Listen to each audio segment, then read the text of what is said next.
Hi everyone, welcome back to Date the Nerd. I am Christy Sims. And I'm Elon Sims. Thank you so much for all the support. Again, guys, make sure you're liking, commenting, subscribing, and also hit that bell notification so y'all can know every time we post a new video. But yeah, and like always, all of our handles will be down below. Okay.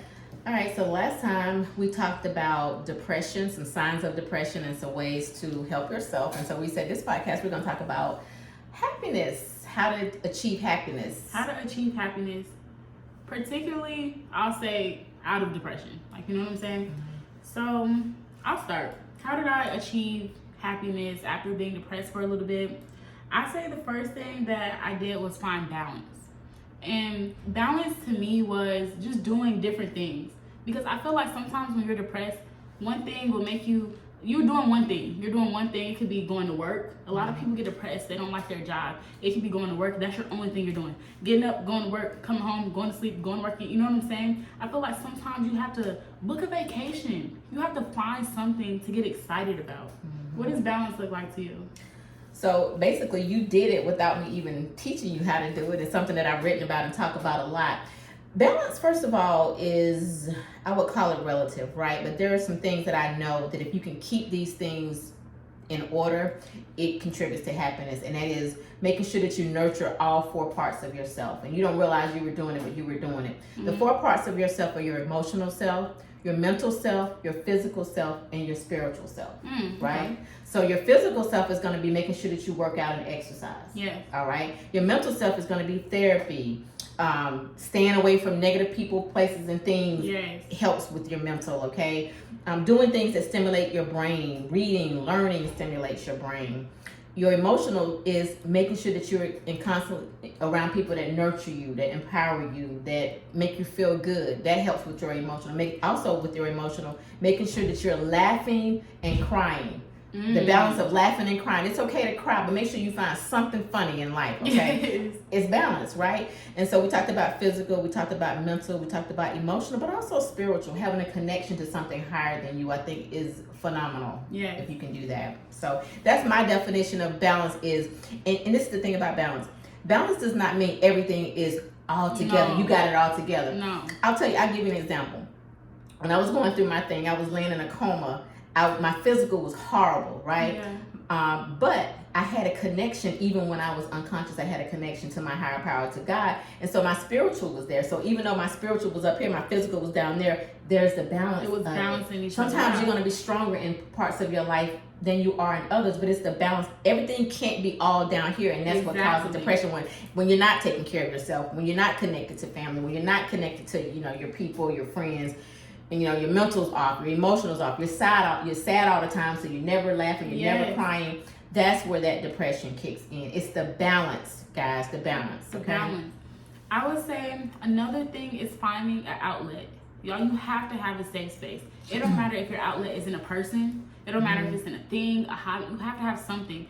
For me, I love kids. I just feel like they're so pure to me, and I so good with them. Literally, so she's so good with kids, y'all. I love kids. So crazy enough, my jobs that I've had since I've been in college have been at a preschool, and I'm a full-time, well not full-time, but I'm a nanny. That's what I do as a job. So for me, my escape is work. Yeah. When I'm sad and she's stuff, happy when she's with kids. I'm happy when I'm with kids. I love how innocent they are. That's what feeds my soul. That's what, when I'm having a tough day, I'm like, okay, but hearing her giggles, that's gonna make me feel better. So what's the outlet for you? And it takes a special part. Honestly, it takes a special person, because kids, you cannot lie to kids.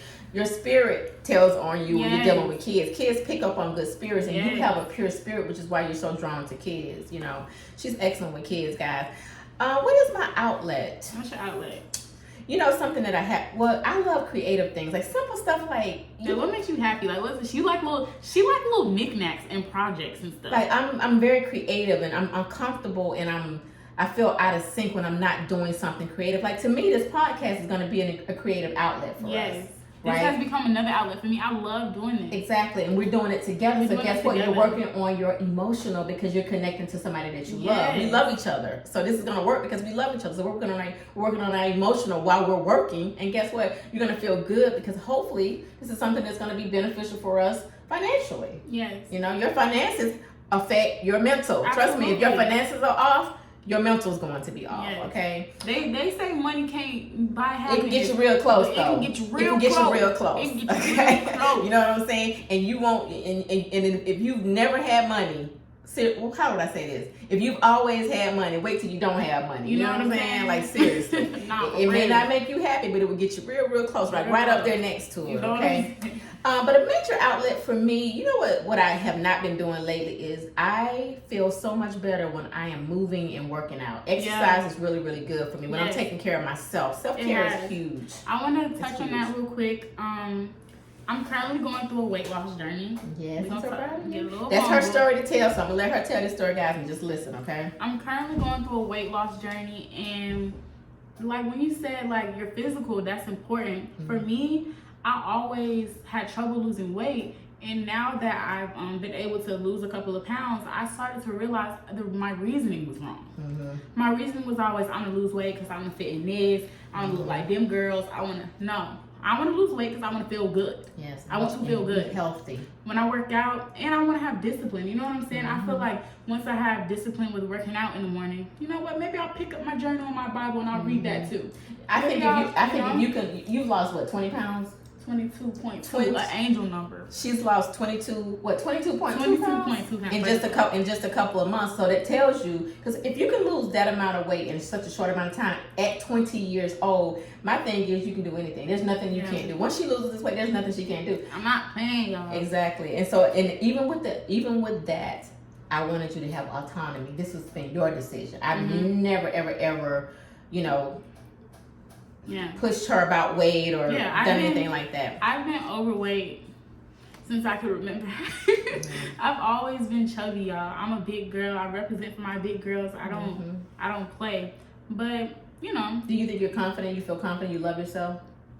I'm definitely one of them fake it till you make it. Like, you feel me? Like, honestly, it's like I feel confident. I feel good. But if I can be a little bit vulnerable, sometimes I do feel like I would attract, I don't want to say better men. I don't like how that sounds, but I would attract more. You would have more choices, you think? I would have more choices in a lot of things. Right. In a lot of things. Like, we can talk about it later, but I can speak from my perspective. Sometimes you will literally not get opportunities because of your size. Yeah, it's true. There's just like there's racial discrimination, there's weight discrimination. There's weight discrimination. In corporate America, they do it all the time. You'll never know why they're doing it. You'll never know until, it takes a little whatever. But I'm like, oh, you think I'm lazy.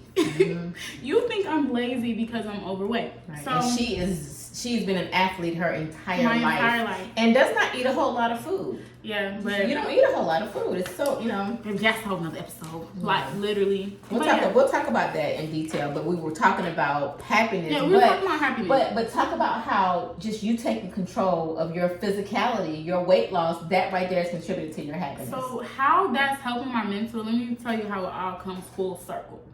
I would say being happy, it has something to do with feeling like powerful. So for me, having autonomy, what do I want to do? I want to look a certain way by a certain time. Okay. That ain't nobody else's business but mine. Right. But I feel powerful and I feel good and happy and I don't feel depressed when I'm doing things to work towards that. Yes. Yeah, and working out happens to be one of them. And that's also something, y'all know when y'all leave the gym and y'all feel like, ooh, dang, like, you know what I'm saying? So listen, that goes back to what I always say, though. What do I always tell you? The joy is in the journey, guys. Oh, yeah. You cannot wait. You can't wait until you are the size that you want to be to get happy. You have to be happy in the journey. So that if you so that if you never reach your destination. Exactly. Right? You may never reach the destination. And this goes for anything in life. Find a way to be happy along the journey. And the way that you do that is gratitude. With those gratitude, things we talked about. That's why it's so full. So you have to find that thing. It could be a vacation. Yep. It could be a vacation that you book and it's like, you know what? I'm putting in all these hours at work, but guess what? It's going to pay off. You have to have something to look forward to, but at the same time, you have to enjoy each milestone, each moment, the little milestones. You know what I'm saying? Exactly. My first, 10 pounds, I'm like, mommy, I'm thinking I'm so I look proud of good. this Like, you know what I'm saying? But it's just like, that's my story. Okay, so another way I say to reach happiness, pull yourself out of depression, is give yourself a little grace, y'all. Give yourself some grace. Grace and mercy. You're not crazy. You're just depressed. Exactly. That's what she said on the last episode. She said, "You're not crazy. You're just depressed." Yeah, you're just depressed, and it's something that is more common than most people think. But going back to how to get happy, focus on things that make you happy. Surround yourself with people that make you happy. Go outside. Go outside. Take a walk. Get some vitamin D. Move your body. Be mindful of what you put in your body. Believe it or not, food affects our mood, guys. It affects our mood. What you eat has an impact on the way that sugar, honestly, it's not good for you. But anyway. And, oh my God, yes. And that's what I'm saying about college, y'all. As a college student, it's so easy. I'm used to my mom cooking me dinner every night. Imagine now you know good well I didn't cook you no dinner every night. I was not cooking dinner, but listen, she's the cook in the family. I am the cook in the family, but I'm saying I was used to at least having the groceries, Mom. Did you know when I got to college, I didn't realize that the houses don't come with toilet paper and laundry detergent and dish detergent. All the things that just miraculously appeared in our house. Beef broth. Beef broth. For a meal, but I've always had broth in the house. And just things I would never buy. But anyways, so we getting off subject. But basically what I was saying was with the fast food, as a college student, sometimes that's like the cheapest and the easiest choice. And so when you put that in your body, you don't feel the best. That's what I was getting back to. But excuse me, I'm having a personal summer. Sorry. Why do you have a fan in here? I'll say it the way that my country boyfriend says it. You'll understand by and by. You won't understand till you get to be my age. Why I have to go places with this little personal fan, guys. My older crowd, you understand, right? I'm having a person. I am literally burning up in this cold room. It's hot in here for me. Heat flashes. Heat flashes. Menopause. Yes. Did you have to go? Okay. Tell them I'm a business. I'm kidding. Okay, no, y'all. But you got a long time before you have to deal with this baby. I know. Isn't this just so great? Like, the gap in our generation. Ooh, sorry about that. The gap in our generation is like, Shawty got a fan. Like, this is crazy. But anyways, thank y'all so much for watching this episode. There's so much more to come. I'm Eline. And I'm Christy. Thank you. Thank you. All right. That will work.